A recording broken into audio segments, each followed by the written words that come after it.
Where do we come from? For centuries, the greatest question in the history of man had no scientific answer. Then, the first evidence of a human ancestor started a scientific revolution. This is the story of the quest to find the origins of the human race. It spanned a century and a half of obsessive searching and would make or break the careers of some of the greatest scientists in the field.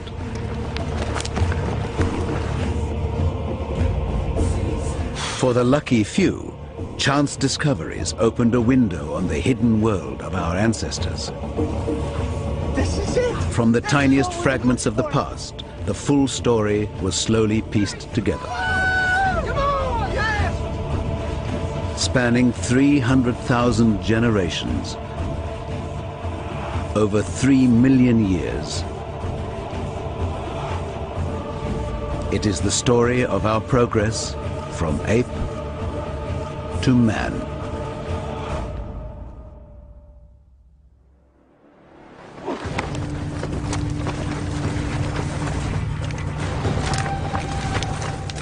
The search for the origins of humanity is a story of bones and the tales they tell.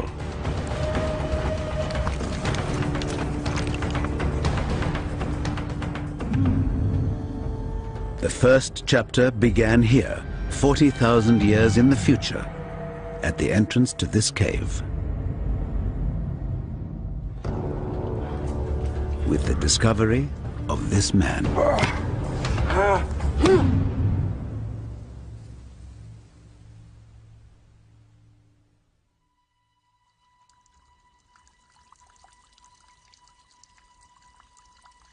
The year was 1856, and the cave lies in what is now the Neander Valley in Germany. Workmen were digging for limestone, a vital ingredient in the local chemical industry. It lay under a layer of rock and soil.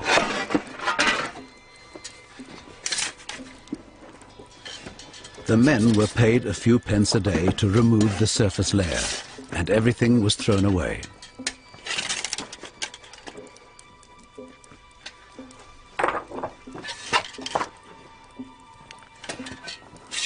But then a spade hit something that didn't sound like a rock.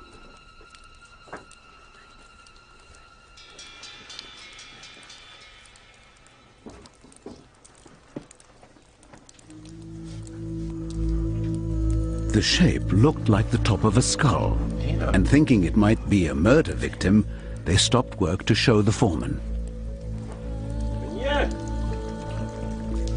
Hast du etwas gefunden? Ja. Was ist denn das?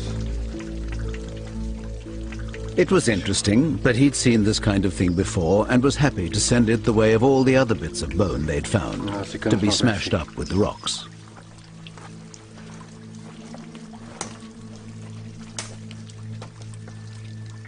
Then something made him change his mind. He knew a local school teacher who might be interested to see it, and the skull got a reprieve. What he could never have imagined was that the skull was seeing the light of day for the first time in more than 40,000 years.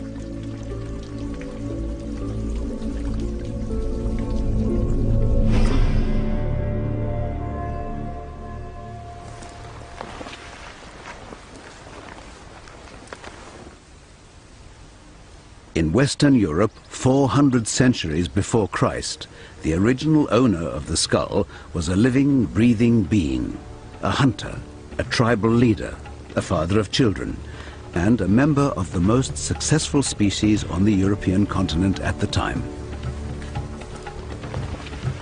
Neanderthal man.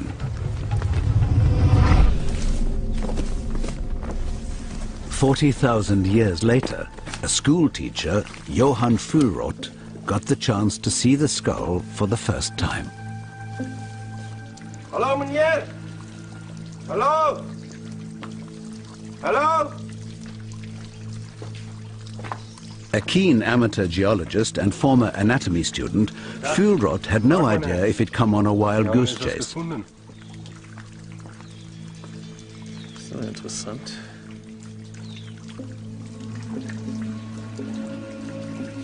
The moment he saw the skull, he knew instinctively that this was something extraordinary.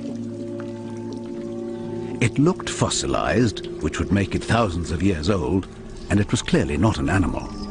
But neither was it from a normal modern human being.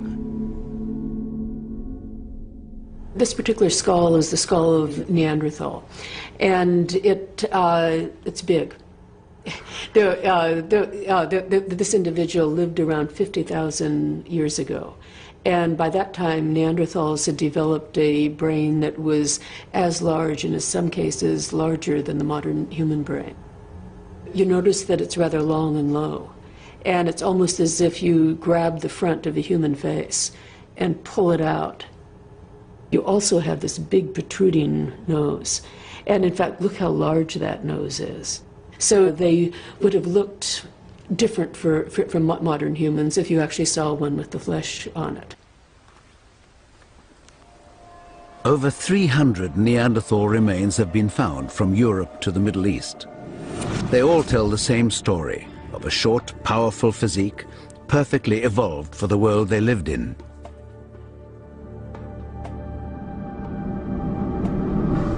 A tough place. Europe was in the early stages of the last great ice age. Within a few centuries, this land was under a glacier half a mile thick.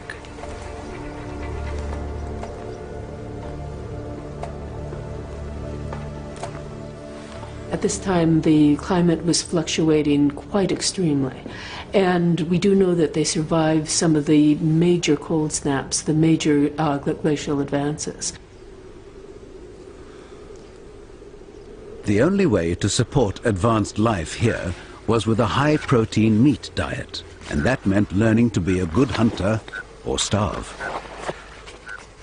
What we do know from the skeletons, that Neanderthals were very robust, they were very strong, but they also had this huge brain. The tools found with Neanderthal suggest they developed sophisticated stone technology. Their weapons were the tools of their survival and needed to be maintained. If a spear failed at the critical moment, the hunt would fail.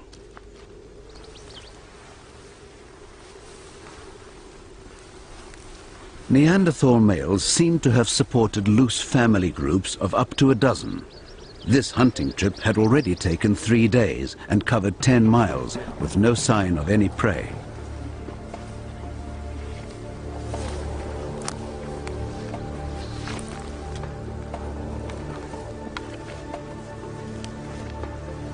Then they found animal droppings.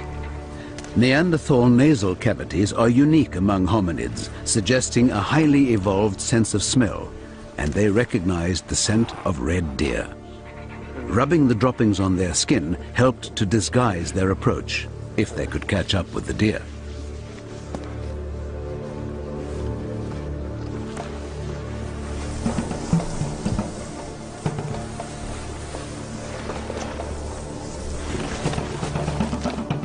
They'd had to range further in recent months to find a kill. Red deer numbers had fallen rapidly, and they had no idea why. What they didn't know was that they had competition. Competition that would one day drive them to extinction.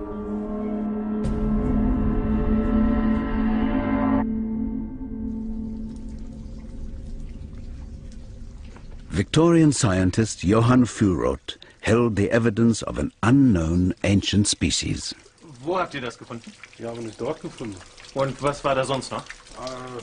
Vielleicht noch ein Bein. Zeig mir bitte. It's hard even to guess what the creature was without more evidence. Nur noch diesen Bein. And they hadn't got much. Und wo ist der Rest? Wir haben sie weggeschmissen. Hat's weggeschmissen? Ja. Wenn ihr jetzt noch was findet, schmeißt bitte gar nichts weg. Behaltet es für mich. Ja, meneer. Ich nehme jetzt erstmal diese 2 mit. Gut.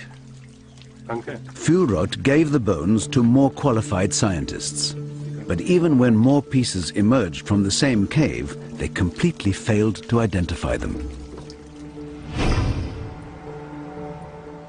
Opinions varied widely, from a barbarian who'd fought the Roman legions to a lost Russian Cossack, even the victim of some unknown congenital deformity.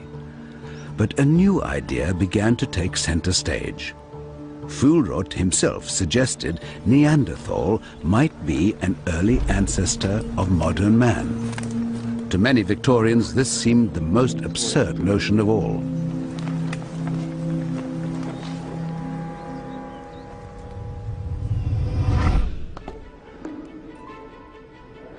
Then, in 1859, just 3 years after the bones were found, the notion suddenly caught on.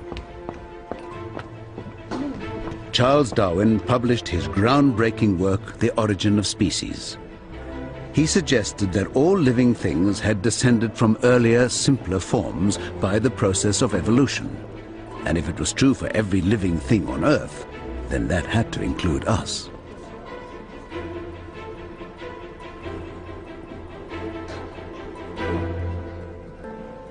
In 1859, Darwin publishes The Origin of Species. And a lot of people think that this book was paid attention to, but it wasn't. Most people couldn't care a jot about whether a fish evolved into an amphibian. No one cared. The big question, the question that everybody wanted to know is, where did we come from? And it's in the 1850s and 60s that science steps to the plate and says, I'm going to give you the answer. And boy, did they give us an answer.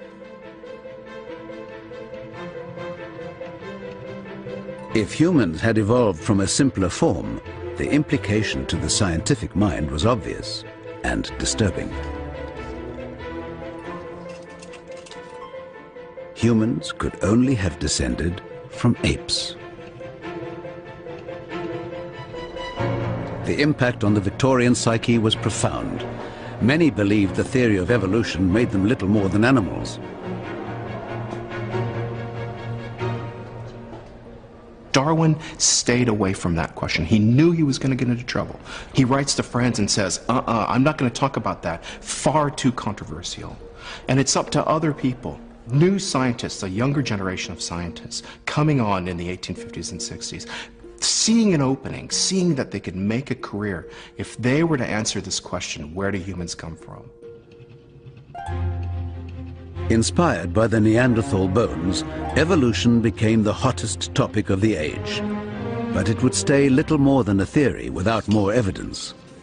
Scientific attention turned to an ancestor that would link us to the apes.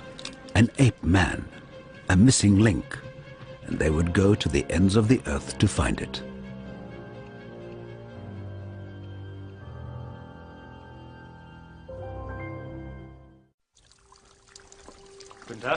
In the late 1800s, the world of science had become obsessed with the idea of a missing link between apes and man. And German scientist Johann Fuhlrott believed Neanderthal man was that link. Neanderthal seems so promising when it's first presented. It seems like it's going to be the answer. But on closer inspection, it starts to fall apart. Most importantly, the key fossils just seem to be too much like humans. Neanderthal, at best, is a man with some ape qualities.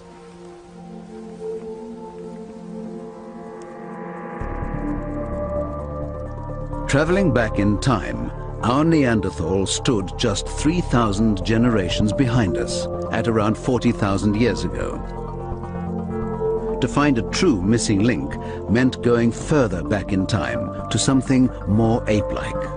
The question was, how much ape and how much man would it be?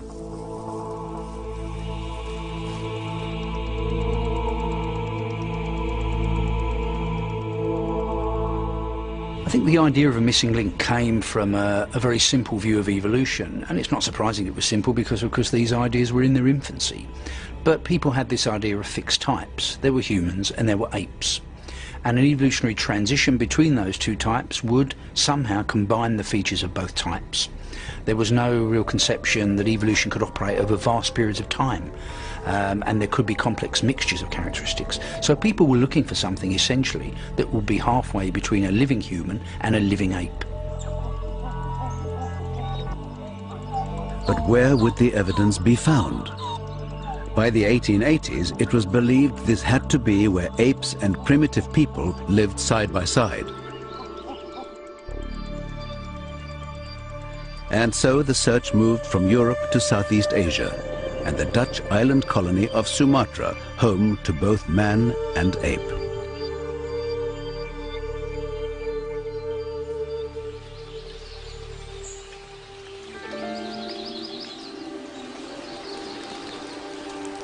In October 1889, the monsoon season was beginning, and no one tried to negotiate the dense rainforest unless they had to.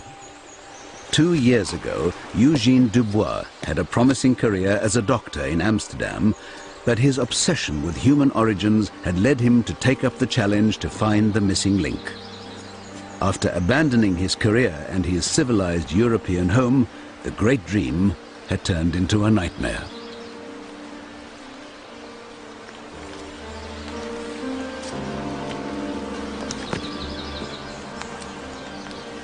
He's invested everything that he had into finding this missing link. Dubois was the worst kind of person to go out to the field because he had no experience. He doesn't know how to teach his crew. He doesn't know how to take care of them. They're out in the field. It's raining. It's a complete shambles. He'd found caves which he hoped would produce the fossils he was looking for. They hadn't. His engineer had given up digging, and all but a few of his convict laborers had run away or were sick. To make matters worse, Dubois had malaria. The same deadly disease had already claimed the life of his first engineer, and he was about to lose all patience with the second.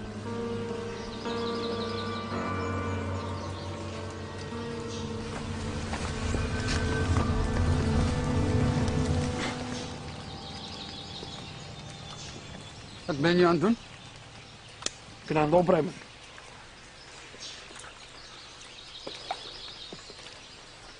Ik moet betalen om dingen te vinden. Wat heb je nou eigenlijk gevonden in de afgelopen 2 weken? Hm? Genoeg. Daar is dit. His engineer had just lost his workmate and he hadn't been paid for a month. But this meant nothing to Dubois. Poor Eugene, he desperately wants to find something, desperately wants to make a name for himself. He comes up with absolutely nothing. After months in the jungle, Dubois had just a few animal fossils to show for the time and money he'd spent. Is dit? Is het alles? Ja, meneer. Maar dat is net niet goed genoeg. Dubois had many trials and tribulations, and someone who was not as driven, not as determined, not as obsessed, I'm sure would have given up and gone home. Daar is niks. We hebben gezocht. En dan kijk ik ongeveer. Kijk zelf! Sorry. Er zijn genoeg mannen daar. Ik weet niet wat ze voor heel zo lelijk werken steekt. Oh, vind er een dan! Wat? Je hebt niet gehoord. Vind een dan. Goed dan. Dubois realized his attempt to find the missing link here had failed, and he fired his engineer. Goed dan!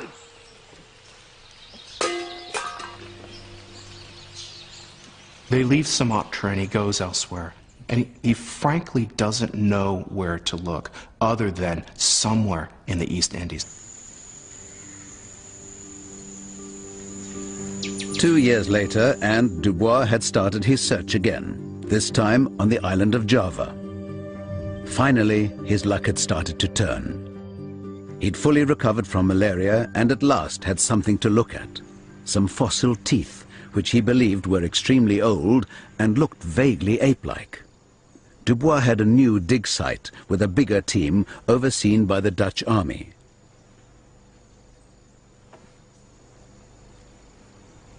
Every so often they brought him material they thought might be of interest, and one day, in October 1891, he got another batch.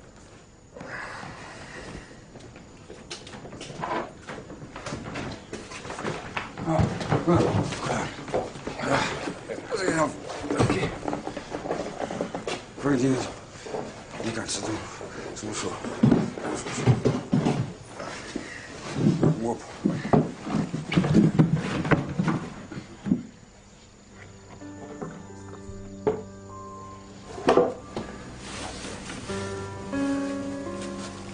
It contained a fossilized skull.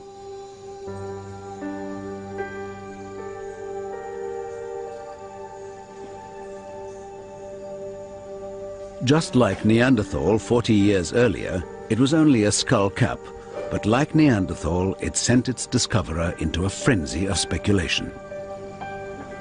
Dankjewel.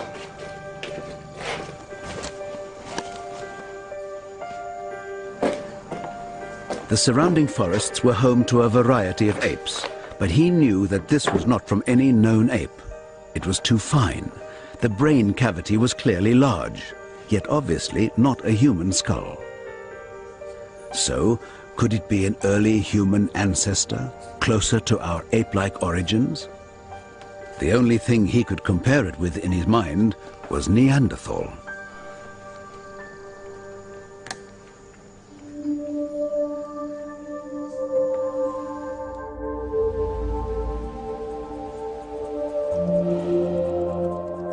The first Neanderthal found was 40,000 years old. Unknown to Dubois, his find was roughly 20 times older, between 500,000 and 1 million years old, much more primitive than Neanderthal. But was it any closer to being the missing link? The key, Dubois believed, was the size of the brain. He had a precise mathematical model to determine the missing link. Its brain cavity should be precisely half the size of a human and twice the size of a chimpanzee.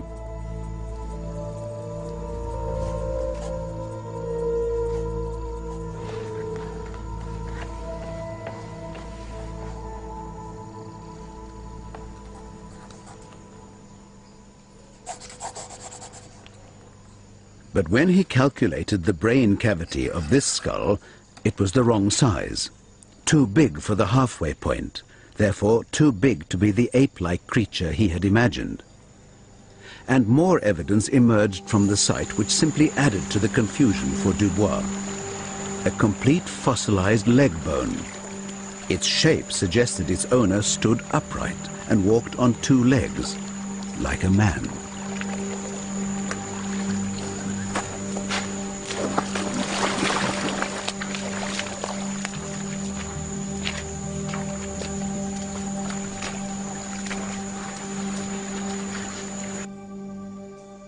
Dubois couldn't change his evidence, so he changed his model.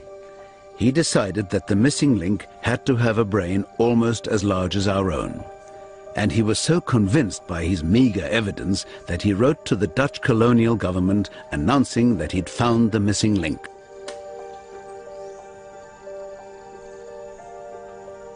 He called it Pithecanthropus erectus, upright walking ape man. One of the most successful hominid species ever to walk the earth.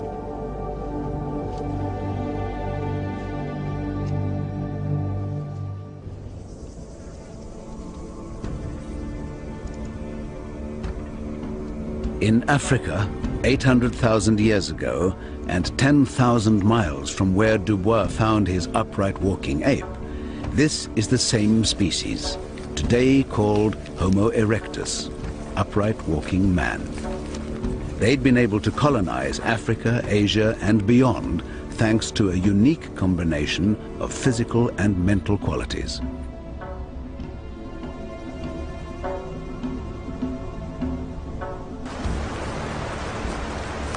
Standing at around 6 feet, their bodies were similar in shape to our own, and their brains were about 2/3 the size of ours.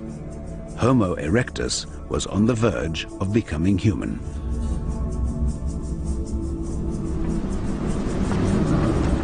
One of the main reasons for this was diet, because for the first time in our evolution, we had access to the concentrated protein of meat. Yet there's no evidence that Homo erectus was a true hunter. This antelope was most likely scavenged from a leopard kill, the spears used to drive away the predator.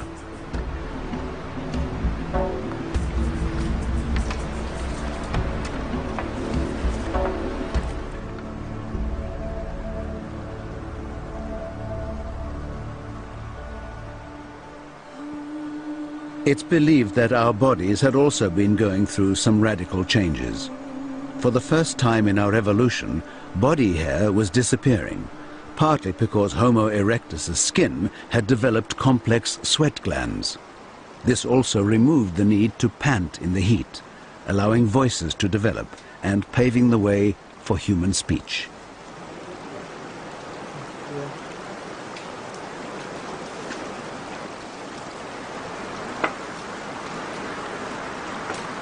But it's their stone tools that showed how advanced Homo erectus had become. We find the appearance of a thing called the hand axe, which has been called the Swiss Army knife of the Paleolithic. This is a multi-purpose tool. It's shaped very consistently, worked on both sides, worked very skillfully, and Erectus developed that certainly close to 1.5 million years ago. So this was a big advance in technology. These people were part of a larger group, the beginnings of a tribe. But they stayed together as a tight-knit family, and there is evidence that they had learned to care for each other through sickness and injury.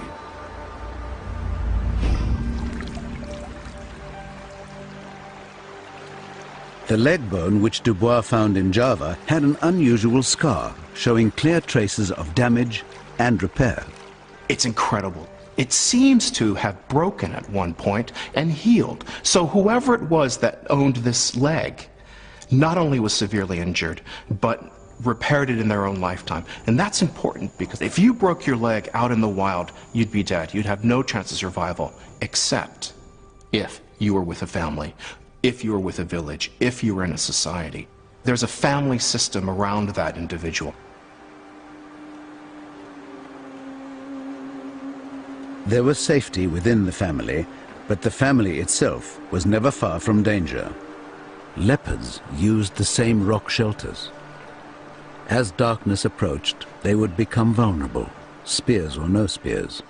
And a storm was brewing in the hot afternoon that could bring an unwelcome predator in search of shelter. But this storm might also bring something else. A new weapon that shifted the balance of power between our ancestors and their competitors.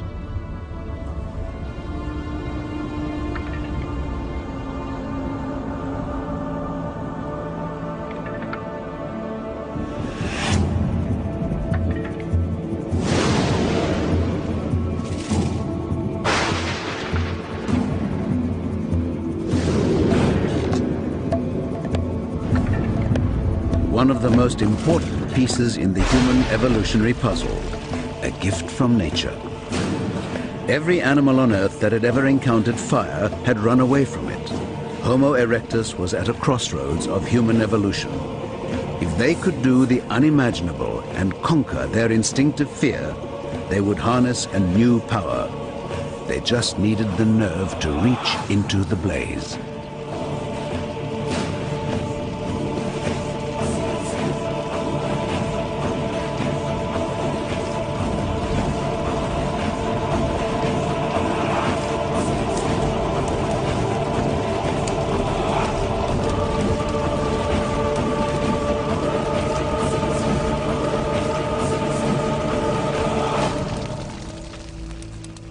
When humans tamed fire, this was obviously a huge step forward, and it must have been a remarkable event for people to face up to fire and learn how to control it rather than running away from it, which is the natural instinct. And once they could do that, once they could capture fire and eventually even make it at will, this was a huge advance. The impact of fire was enormous on human evolution.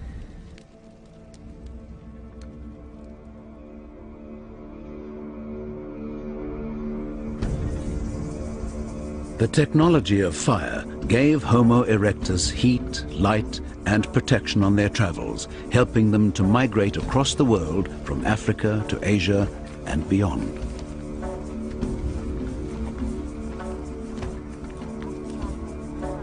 This is how Eugene Dubois came across their fossil remains in Java. But this nearly human species was very different from Dubois' idea of an upright walking ape man.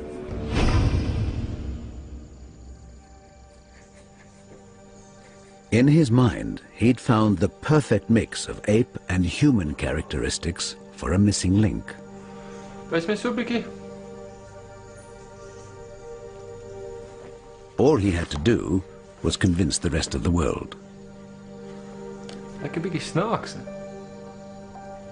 And it wasn't going to be easy. I think he must have thought that the world was ready for this, and when he announced it, the world of science would be at his feet for making this great discovery that the world had been waiting for. And of course it didn't work out like that, because when Dubois actually tried to publish the material and showed people the material, their view was that it was too ape-like to be a missing link.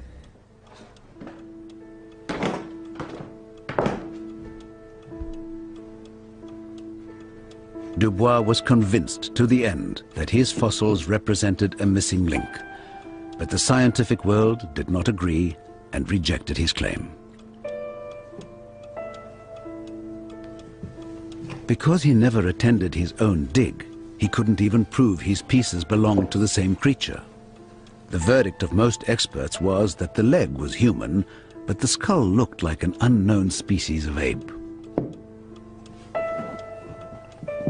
He leaves Dutch East Indies, he goes back home, and no one's paying any attention to his work. No one's paying attention to his fossils. And it must have just broken his heart. He ended up basically assembling his fossils and said, right, if you're not going to pay any attention to me, you're not going to get access to my material.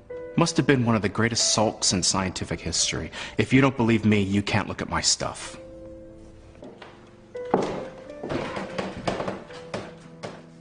The scientific world ultimately recognized the true value of Dubois' discovery, but not for several decades. In the meantime, the search for the missing link continued. And at the start of the 20th century, the focus turned from Asia back to Europe, because in Britain, a discovery was made that amazed the world and created one of the biggest scandals in scientific history. This is definitely not a stone. Arthur, look, look. Teeth. What? Suddenly, a new contender that fitted the idea of a missing link perfectly. In fact, it was almost too perfect. Well, Dr. Watson, what do you think? But then, forgeries often are.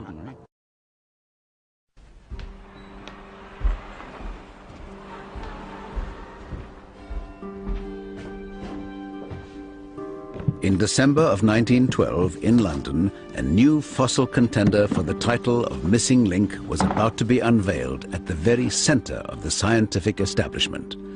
This time, the experts were ready to be convinced, because this was the perfect ape man. And it was British. There was this tremendous rivalry between Britain and Germany building up to the First World War, both nationalistic, artistic, and certainly scientific. And the fact that Britain had nothing to match the Neanderthal find, I think, was a factor in the success that Piltdown had. Once it was delivered, here was evidence that we could match anything the Germans had. There was a sense of expectation among the eminent guests of the Royal Geographical Society, and Charles Dawson was about to become the most celebrated fossil finder in the British Empire. Gentlemen, may I introduce you to Piltdown Man. The reconstructed skull showed the exact combination of features everyone had expected to find in the missing link. What they felt at that time, that the essence of humanity, the essence of being human, was the large brain size. And their concept of the missing link was a large brain mixed up with some ape-like characteristics. And this is, of course, what Piltdown Man was. So, is Piltdown Man just another early man? On the lines of Neanderthal? I think not. Why? The jaw. What Piltdown delivered was what many British experts were hoping for. Something that seemed to have a large brain in a modern-shaped brain case, although rather thick and primitive, and In the jawbone, we have evidence of a much more ape-like jaw and teeth. And this weird combination was what actually some British experts had predicted, that the brain had grown large early on in human evolution, but the teeth and jaws lagged behind.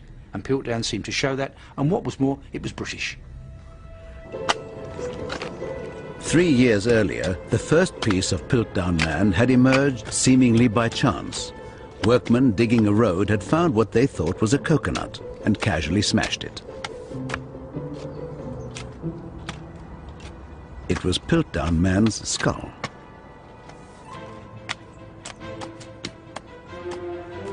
Charles Dawson was an amateur fossil hunter with a burning ambition to find something truly earth-shattering. He'd walked past this site regularly in the hope that something significant might emerge. Anything today? His perseverance was finally rewarded. We've got this.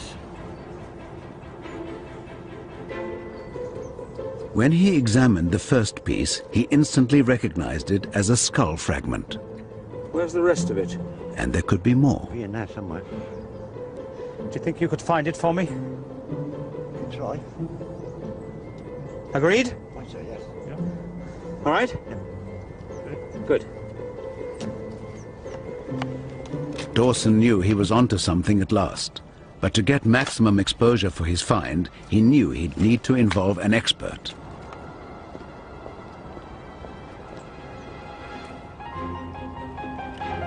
A year later, he'd persuaded Sir Arthur Smith Woodward of the British Museum to join in the search for more evidence. The skull fragments looked vaguely human, but they hoped to find evidence that its owner could be older and more primitive. Evidence of something more ape-like. And in a surprisingly short time, they'd found it. This is definitely not a stone. Arthur, look, look. Teeth. What? We've got teeth. The evidence seemed conclusive, and with Smith Woodward's support, Dawson felt able to make his boldest claim. It is my conjecture that what I have termed the Anthropus dawsoni, Dawson's Dawn Man, is nothing less than the missing link we have searched for so long. Thank you. For the British scientific establishment, here at last was what they'd long wished for. The perfect missing link. A big-brained British ape man. The fossils are perfect for a missing link. Some of it seems to be human, some of it seems to be ape. It just fits perfectly right in between. In your search for an ancestor, that's what you want. You know, it was almost too good to be true. But because everyone was looking for something, because everyone wanted to find that first Briton, nobody dug deeper.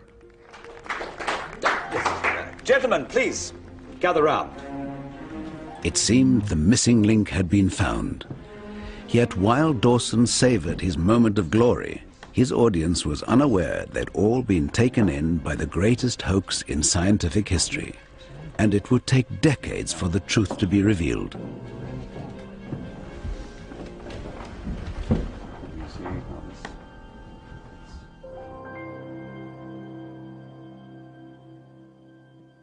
While the experts in England contented themselves with fakes, real scientific treasure waited to be discovered.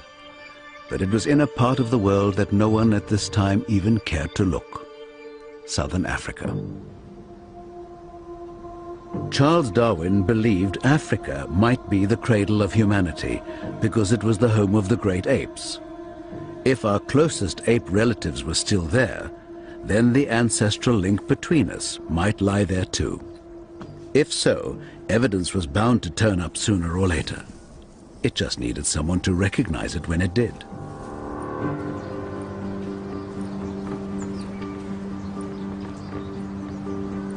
"31-year-old Australian doctor Raymond Dart had recently arrived in South Africa to begin his teaching career. Soon after, his friend was getting married, and Dart was the best man. Keep still.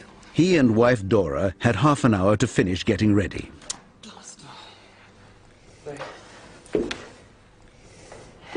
it there. I'll have to put it back on. But Dart's mind was elsewhere. He'd been collecting fossils for the last few months, sent to him by students and colleagues. A week ago, he'd got news of a spectacular fossil found in a nearby lime quarry, and it had just arrived by train.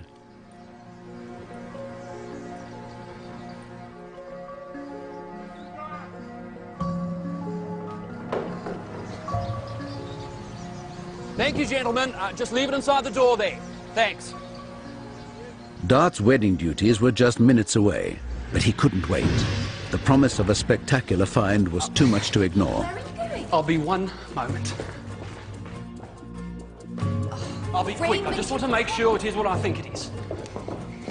You can't go burrowing in boxes of rubble now, Raymond. You really, really can't. I won't take long. Raymond, please just leave them alone until tomorrow. Be quick.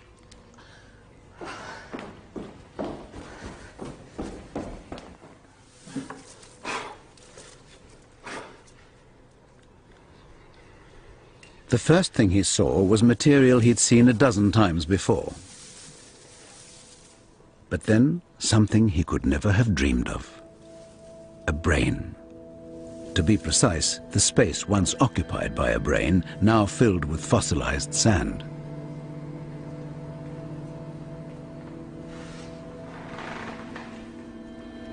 I knew at a glance that what lay in my hands was no ordinary ape brain. Here was the replica of a brain 3 times the size of any baboon, and considerably bigger than an adult chimpanzee. Yet it was not big enough for a primitive man. But whose brain was it?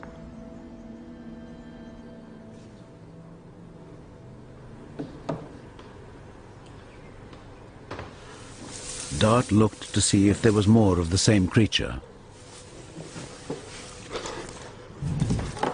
He found a piece of rock with the outline of an upper jaw. Behind it, a hollow space. When he matched the brain to the hollow, it was a perfect fit. He realized he had both the brain and skull of an unknown ape man, but the face was buried in solid rock. Raymond, Christo is here. Yeah, sorry. Please, this is getting silly. Powerless to reveal its identity immediately, but Dart knew just a few inches of rock separated him from a momentous revelation.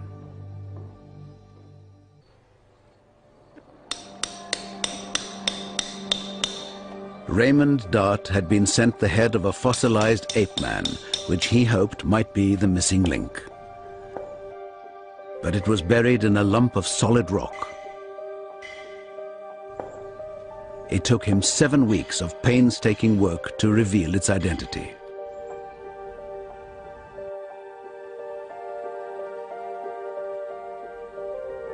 It was the first human ancestor found in Africa, and the earliest ancestor yet discovered.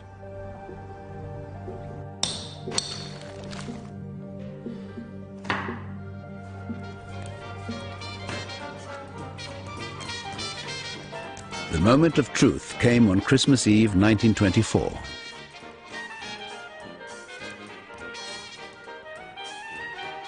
What emerged first were its teeth, small and fine like the teeth of a child. But then the outlines of its skull, more ape-like than human. When it was finally revealed, Dart realized he'd uncovered something extraordinary.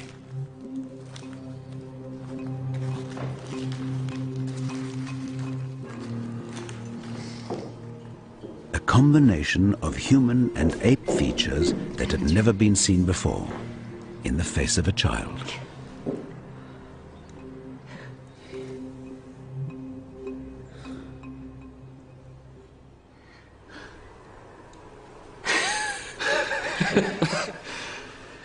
It's a baby. It's a baby.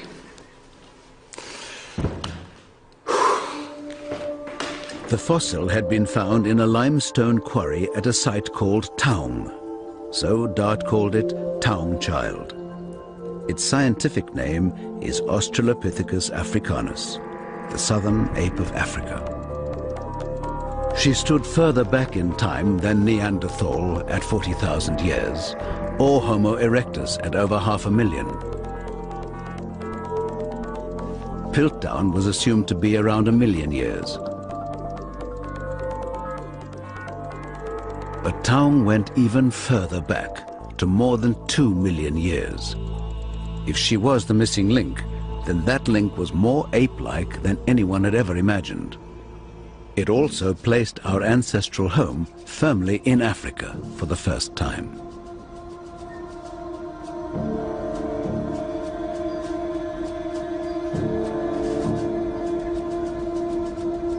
In South Africa, 2 million years ago, the world of Taung Child, just like the savannah today, was a place of food scarcity. There were no easy pickings.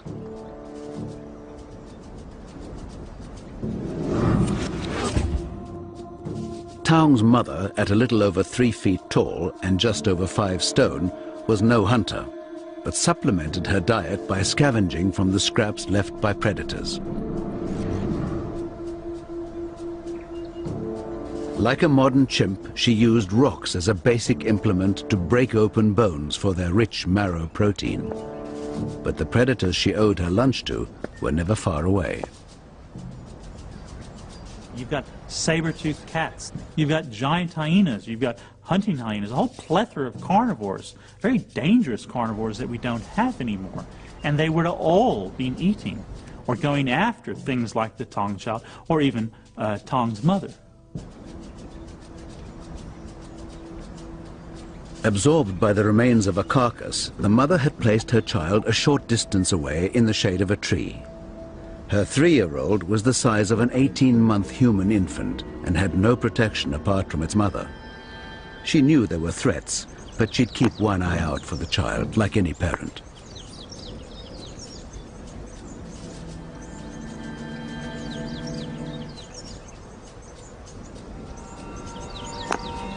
They definitely would have cared for their children. I mean, you see chimpanzees as the most caring of parents. There's no reason to say that Taung wasn't cared for. The problem with the Taung Child was it's probably just old enough and rambunctious enough that it was leaving its mother for stretches at a time.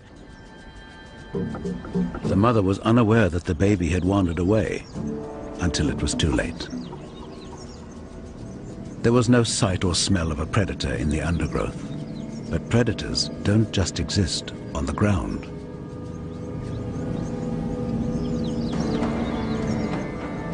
You've also got a threat from eagles.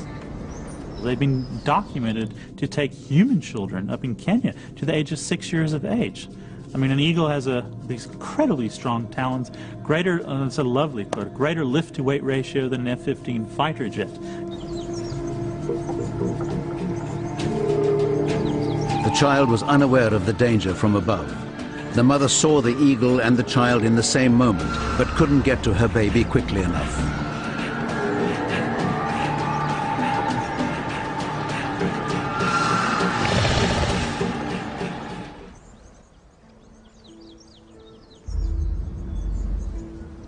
Taung's skull was found with eggshells and other broken skulls, typical of deposits found in eagles' nests. A lot of the skulls, interestingly, have these V-shaped impressions from this eagle's beak going through, because preferentially they eat out the brain. Very rich, nutritious source of protein. This small, defenseless creature was Raymond Dart's missing link. Valentine's Day, 1925, just 2 months after Taung Child had first emerged from the rock. A week earlier, Dart had published a scientific paper claiming Taung was the missing link and unleashing a storm of controversy.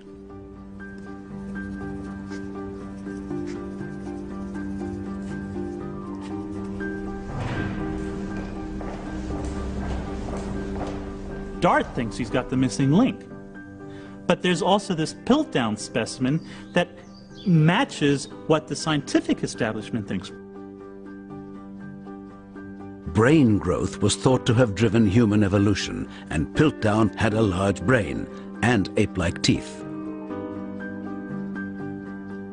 But Taung had the opposite, a small brain and human-looking teeth. The whole mix of different features that you find with the Taung child really is quite interesting. It's a whole reversal. It's more like a man-ape than an ape-man, and it's a complete different mixture of features that the world hadn't seen and the world actually wasn't ready for. Have you seen Professor Dart? The biggest experts in this field all backed Piltdown. Any sort of voices of doubt were generally just overridden by the authority of these people. Dart's publication directly contradicted the scientific establishment. Could anybody tell me where I can find Professor Dart? He sent it to London to be reviewed by the world experts, the same experts whose views he contradicts. And these so-called experts dismiss it because they've got their money on the other horse. He had one ally in his struggle for recognition, Dr. Robert Broom, like Dart, an anatomist and fossil collector. Broom had the reviews from London. Raymond, I thought you'd be interested in these. Some responses to your short paper in Nature. There's one there by Sir Arthur Keith. What does he have to say? Not very encouraging, I'm afraid. He places Taung in the same subfamily as gorillas. What? How? Well, he says here, the brain is clearly too small to be a human ancestor. The experts lined up to condemn Dart's description of a fossil they'd never even seen. How can he know what's too small or too big? How can he possibly claim that a human ancestor's brain had to be a particular size? What's his yardstick? A standard-sized bowler hat? What's the matter with it, Robert? Do they think I'm making it up? So what went wrong for Raymond Dart? Wrong man, wrong place, wrong thing. He's the wrong man. He's an Australian. He's not part of the establishment. It's the wrong place. Southern Africa. Everyone's expecting another place, either Europe or Asia. It's the wrong thing. He calls it an ape. Everyone thinks it's an ape. Well, if it's an ape, where does it fit in the story? Taung is showing so many points of affinity with the gorilla and the chimpanzee that there cannot be a moment's hesitation in placing the fossil in this living group. How can he say that? I don't know. Smith Woodward dismisses the whole thing out of hand. He says that Taung certainly has...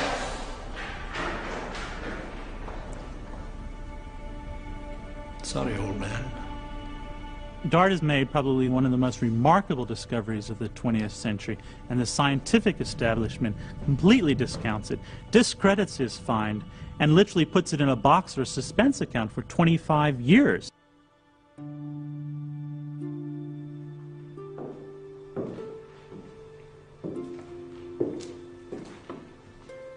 In the 1920s and 30s, the most widely read textbook on human origins did not even mention Dart's find.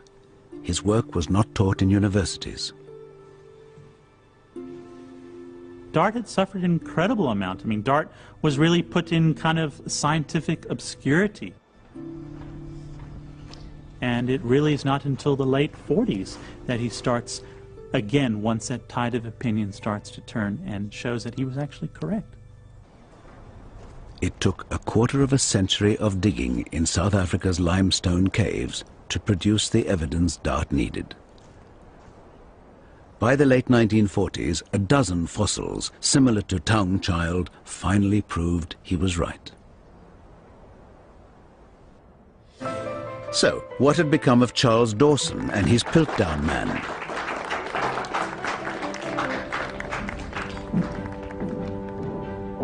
"40 years after it emerged as the prime contender for the missing link, the Piltdown fossils were examined scientifically for the first time. and finally revealed for what they always were, an elaborate hoax. There was embarrassment and puzzlement, astonishment, disbelief in some cases that this thing was not genuine. But I think for the greater world of science, there was relief, particularly outside of Britain, because so many people by then had decided there was something peculiar about Piltdown, even if they couldn't put their finger on it. At the Natural History Museum in London, scientists decided to apply some newly available chemical tests. But as soon as the sample was drilled from the jawbone, they noticed something strange.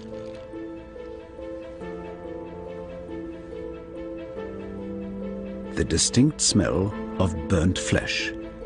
This could only come from organic bone, not fossil. So the jaw couldn't be more than a few thousand years old. And clear marks could be seen on the surface of the teeth. Scratch marks. Originally from a modern ape, they'd been filed down to look human. The entire assemblage, stained to look old, was a forgery.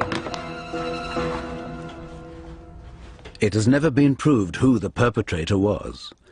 But with the demise of Piltdown, an old idea died with it, that a big brain was the defining factor in the missing link.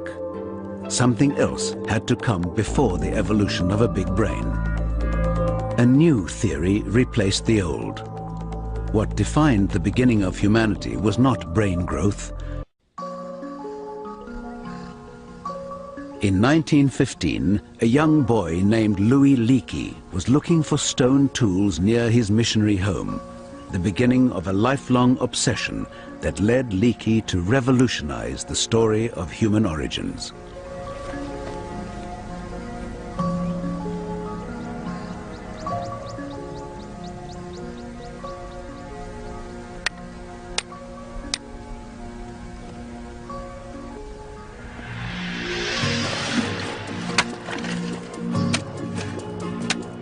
"44 years later, Leakey was looking for the missing link, and the search had taken him to what is now Tanzania. Leakey had persuaded the scientific world that what defined the first human ancestor was tools. Now, all he had to do was find one. He was supported by his second wife, Mary, and her son, Jonathan, just out of school. Oh, you got something, boy. They found plenty of stone tools, but no sign of Leakey's tool maker. He'd been looking here for 22 years. His luck had to change soon.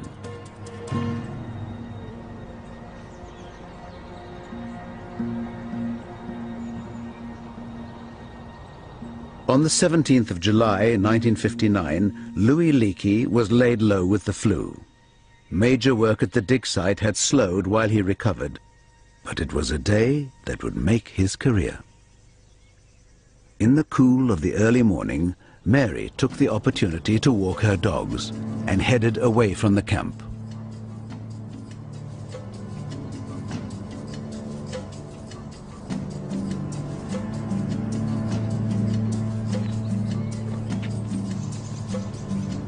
She wasn't expecting to find much in the way of fossils, but this year's rains had done them an unexpected favor.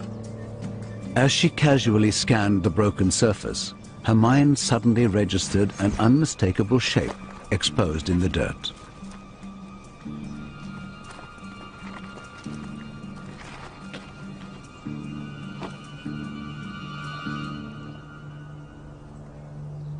The top of a skull.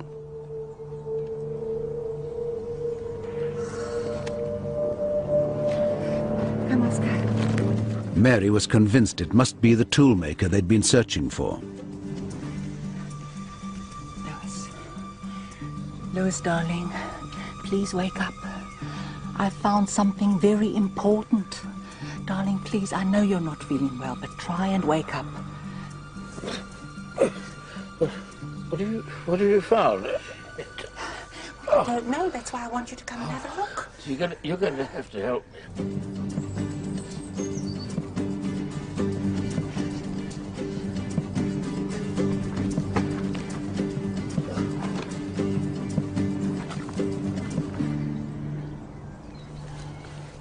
Louis Leakey had waited 20 years to find this tool-making human ancestor.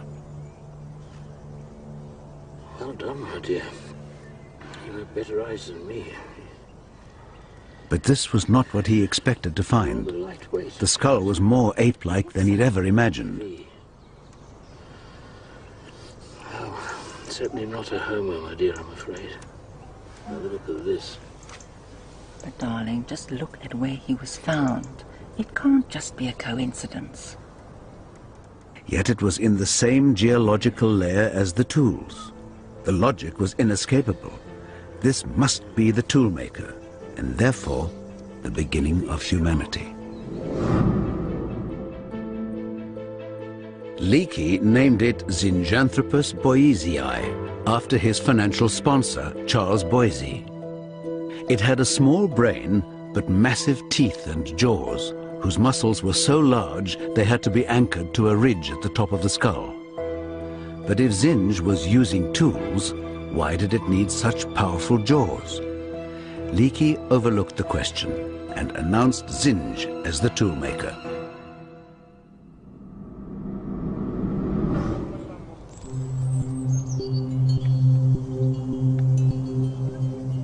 For a year, the scientific world accepted Zinj as the tool-making missing link. Then, in 1960, Leakey completely changed his mind.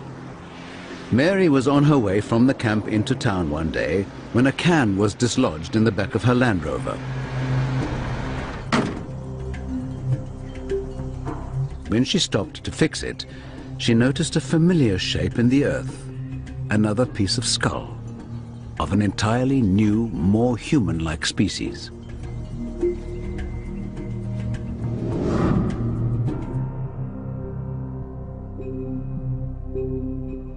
Leakey decided that this, finally, was his long-lost toolmaker.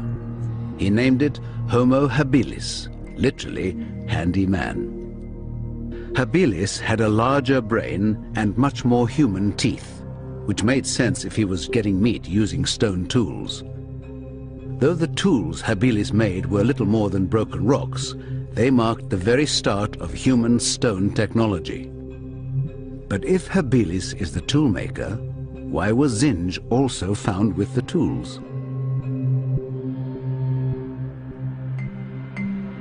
Leakey has stumbled across an incredible discovery, and that discovery is humans and human-like organisms coexisting in Africa at the same time.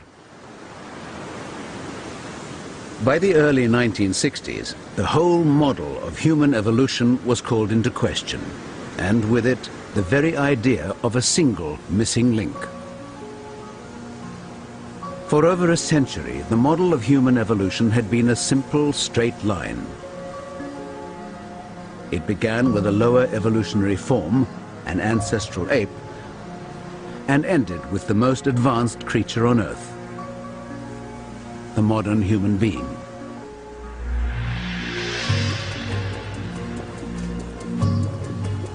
And somewhere in the middle, there had to be a missing link between the two. So, when Leakey found Zinj, it took pride of place. Until a new candidate arrived. All of a sudden you have Habilis, this more human-looking animal. Both these fossils date to the exact same age, about 1.8 million years of age. So what do? You have to remove Zinj from the human line, and you have to place them in different lines. And what is the most amazing thing, in the same valley, within meters of each other, you have two species living side by side. And that changes or makes a whole paradigm shift in how we view human evolution. And so this line is all of a sudden broken apart. Suddenly, what had been a single line of descent had been replaced by a series of lines that connected to form a giant family tree. In the years between 1925 and 1965, over 100 hominid fossils were found and categorized in South Africa alone, and they can all be placed in relation to each other by accurate dating. Some species are evolutionary dead ends, while others appear to be part of a line that leads to humans. But a number of human-like competitors occupied the Earth at the same time, with several routes to humanity. The only way to cut through the confusion is to go further back in time, to the root of the human family tree.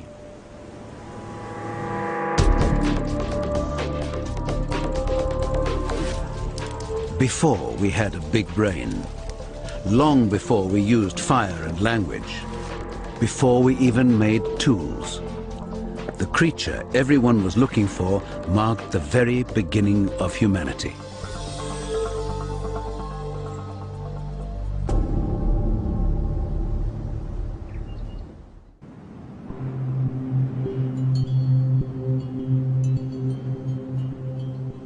On the 30th of November 1974, an American-led team was searching for the oldest human ancestor on Earth. And the search had a new focus. The northern end of the Rift Valley in Ethiopia. It was then possible to date rocks very accurately, so it was possible to be more precise than ever before about where to dig.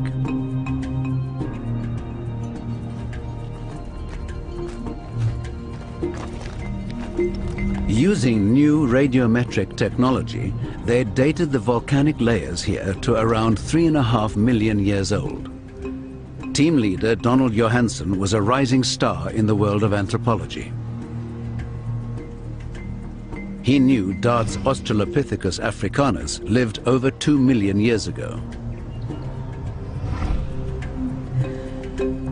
And Leakey's Homo habilis at about 1¾ million. But they were on separate ancestral lines. He believed there was a common ancestor, over 3 million years old, the same age as the surrounding rocks.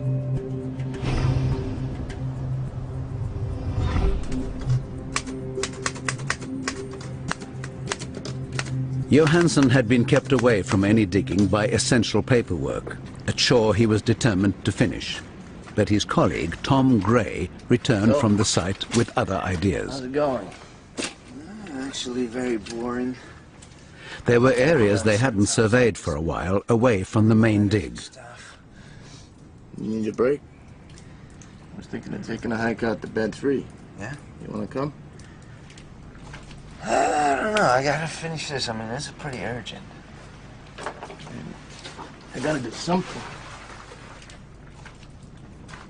The urge to do what he came here to do finally got the better of Johansen. Let's go. He made a decision that changed his life.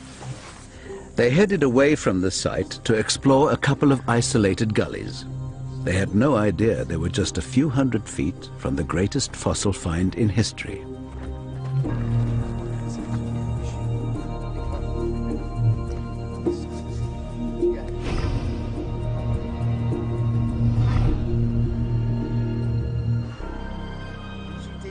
But as the afternoon wore on, they had little to show for their efforts. They surveyed for a couple of hours. By mid-afternoon, the temperature was approaching 40 degrees, and all they'd found were a few teeth from an extinct horse and part of the skull of a pig.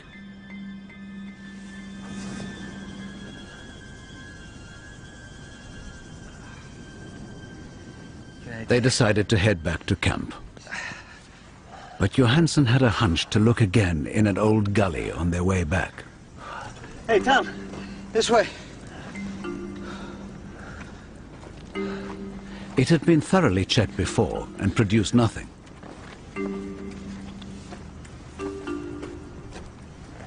Hey, man, what's up?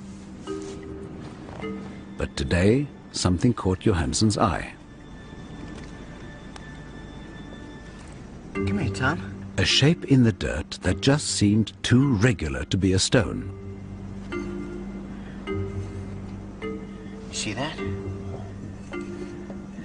It was a fossilized arm bone. That's an arm. It's a hominid arm. And there was more. That's hominid too. Parts of a small skull. jaw, pelvis, arm. Oh my God, this is... In all, nearly 50 pieces of fossilized skeleton. Watch your feet. What do we have here, huh? What's going on? I don't know where to stand, man. I know, don't.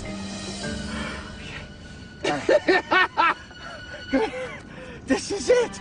This is what we've been looking for. I can't believe it. One unbelievable thought went through his mind. What if all the pieces fitted together? Could they be parts of a single, extremely primitive skeleton? Hey, guys! Come on! Come on! Yes! If Don Johansen was right, he was looking at the most complete skeletal remains of our earliest human ancestor yet discovered.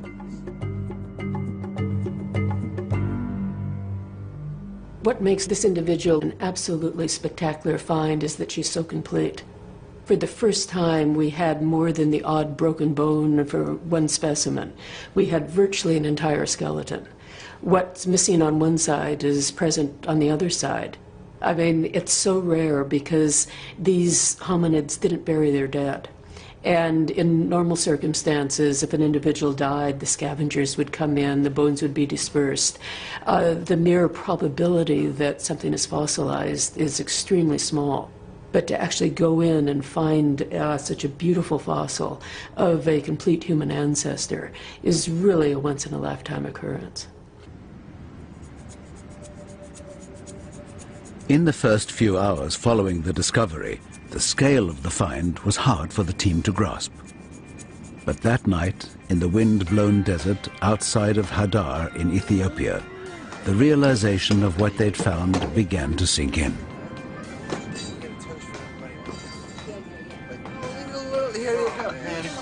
Congratulations. Thank you.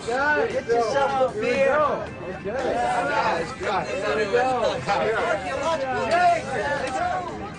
Inspired by a tape of the Beatles' song Lucy in the Sky with Diamonds, the new fossil picked up a name, Lucy. To Lucy! All right. To Lucy. Lucy. In Ethiopia, 3.2 million years ago, lived Australopithecus afarensis, Lucy.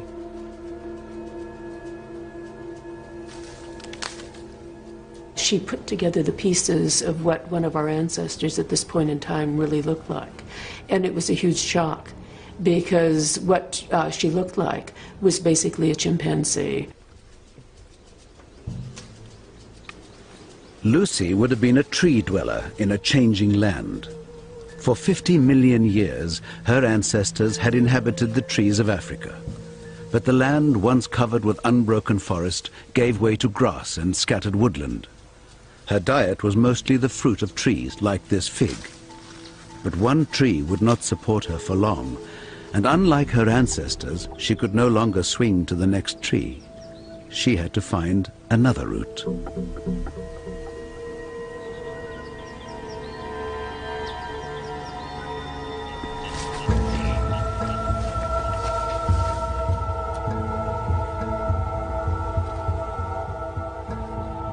Lucy did something no ape had ever done. She stood up and walked on two legs.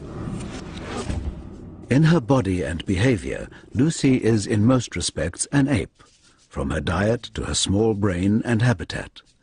The big difference is the way she walked. Walking upright is the first piece in our evolutionary puzzle, the first step on the road to humanity. The initial ancestral change that we see in human evolution is not brain expansion. Interestingly, it's not even stone tools. The first major innovative change that you see in evolution is none of what you would expect to find with humans or humanity, but it's the ability to walk on two legs bipedally.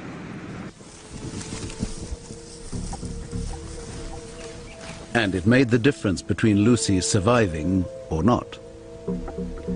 She was on the constant search for food, and that meant finding new trees to feed in. She spent as little time on the ground as she could because she knew she was vulnerable. Lucy had no defense against leopards and saber-toothed cats, except the refuge of the trees. But standing upright, she could see further than any of her ancestors.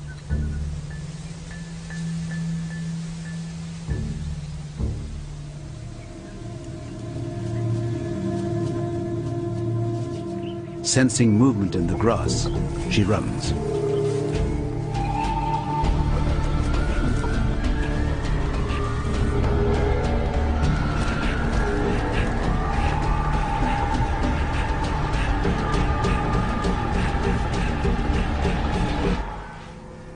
Whatever it was, predator or not, it had gone. But the balance of power between the predator and its prey had started to shift. The simple act of walking upright started an evolutionary chain reaction. It freed the hands to become the makers and users of tools. And it was tool use that would one day power the brain's growth with protein from scavenging and hunting.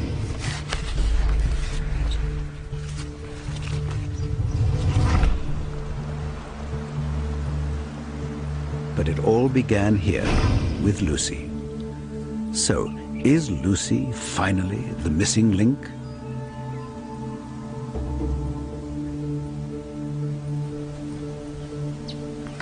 In a sense, Lucy is a missing link, but they all are missing links.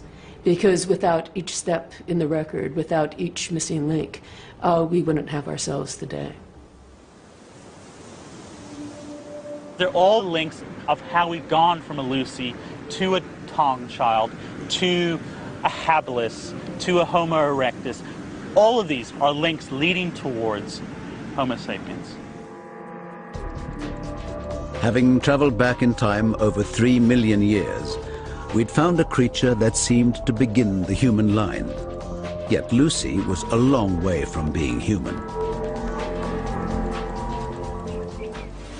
We found the common ancestor of all the things that are human. But at the end of the day, it's a bit empty. Look what we don't find with Lucy. We don't find culture. We don't find the things that make us human. We don't find our humanity.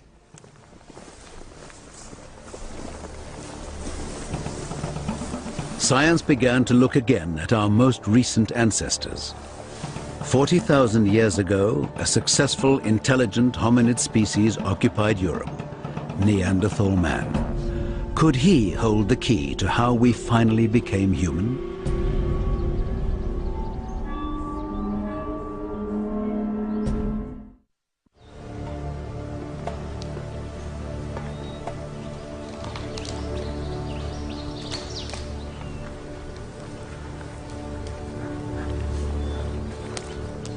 "40,000 years ago, Neanderthal hunters on the scent of red deer in the forests of Western Europe.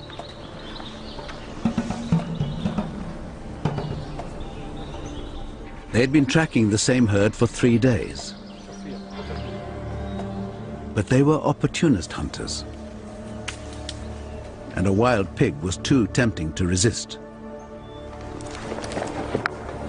But they missed their first attempt, and the pig disappeared into the undergrowth.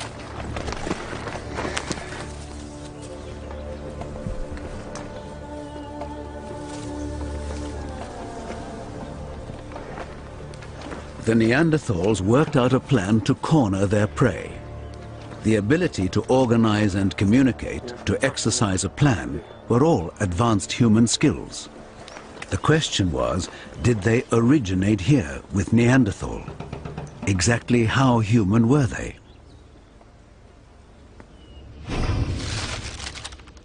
June of 1996, the vaults of the Rhineland Museum in Germany. Genetic scientist Matthias Krings from Munich University was about to attempt to answer that question.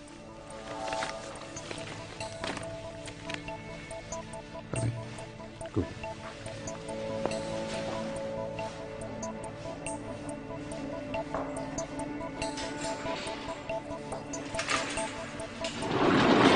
Museum curator Heike Kainitsky allowed Krings to examine the original Neanderthal bones found in 1856, the evidence that began the quest for our origins.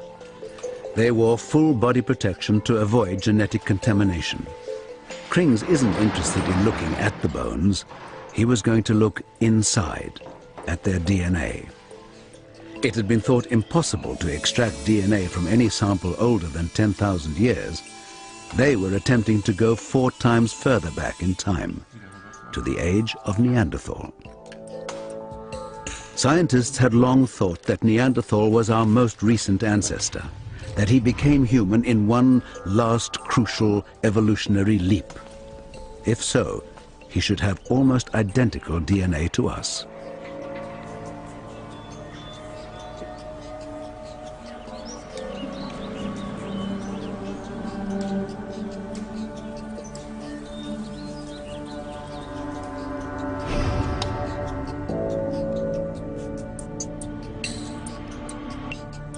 In Munich, Matthias Krings finally had the 2 sets of DNA results, Neanderthal and modern man.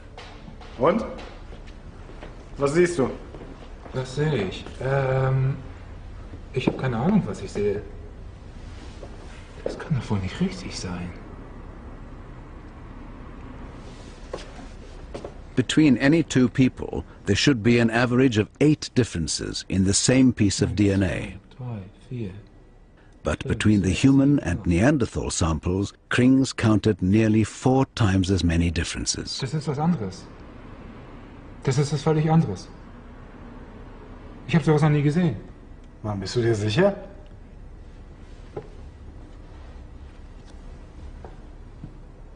Hundertprozentig. Was wir hier sehen, ist eine völlig andere Spezies. Neanderthal, it seemed, were not our ancestors after all. Evolution had produced 2 separate human-like species at the same time. Sooner or later, they were bound to come face to face. While the Neanderthal tried to flush out their pig, into the same area came a new hunting party. Another human species were after the same pig.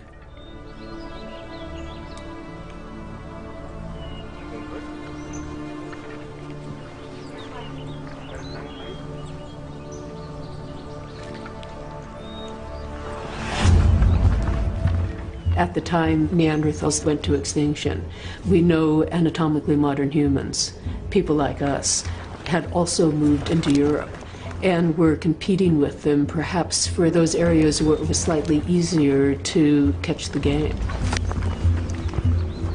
Modern humans that have larger group sizes, more efficient tools maybe, they might be just that better at hunting. The Neanderthals' plan to corner the pig had failed. They'd lost sight of it in the undergrowth. Then it seemed to have broken cover, further down the hill. In fact, the modern humans had got there first.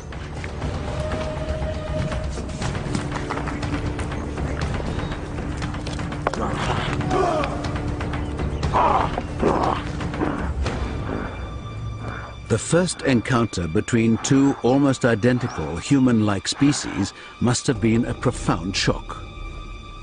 In this tough Ice Age world, there was only room for one of them.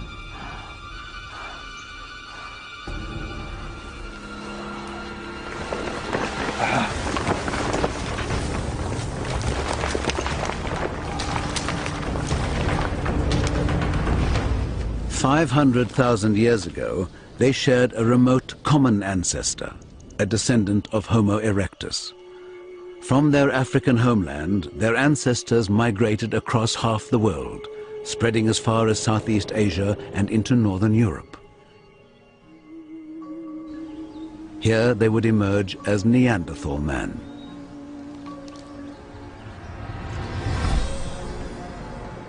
But the ones who stayed behind in Africa evolved too. And just under 200,000 years ago, a new species first appeared. Homo sapiens, modern man. They too were hunters, but some scientists have suggested they supplemented their diet with fish, spurring their brain development.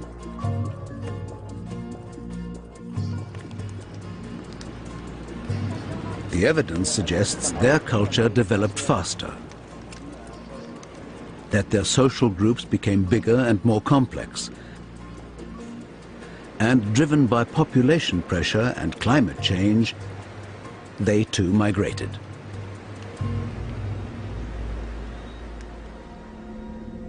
It took 150,000 years to spread from Africa to Europe, and as they moved further and further north, their appearance changed.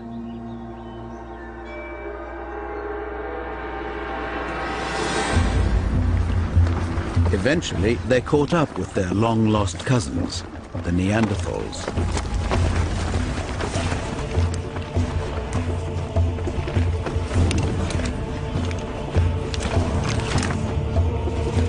The European continent was losing one of its oldest, most successful species.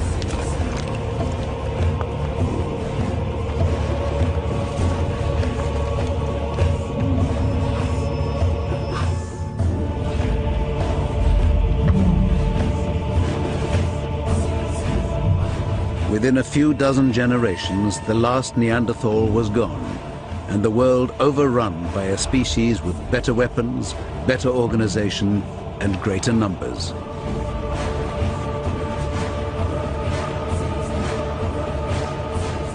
Modern man.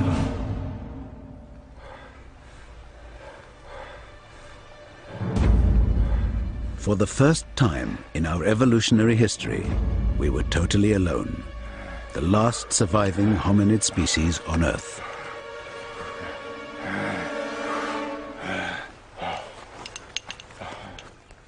Within 40,000 years, Homo sapiens had colonized the whole world, free of any competition.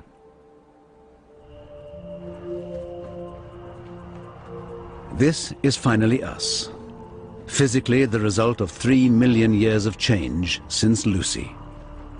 But we are also fully human in our mind, and it's that which has given us the critical edge. The one thing that Neanderthals didn't do that we know that early modern humans did was express themselves artistically. The social systems that humans have, the richness of communication between humans, not just speaking but symbolically, must be part of the success of modern humans, and it may well have given us the edge over Neanderthals and the other species that were here 50,000 years ago. That same mind that gave us victory over our rivals one day asked the obvious question: where did I come from? For over 150 years, we've been searching for the answer to that question, and each piece of evidence has brought us a clearer and clearer picture of our past. But the search hasn't stopped. Many people say the more you find, the more there is to find. But I've been in the field long enough to know that almost every year an important discovery is made. I keep telling my students I never give the same lectures twice. I mean, it's a hugely dynamic field. Uncovering our evolution so far has been a remarkable adventure, but it's one that is still not over. It leads us to wonder, what else is out there? What else are we going to find? In the next 10, 20 years, as paleontologists explore parts of the world that we haven't gotten to yet, who knows what we're going to find?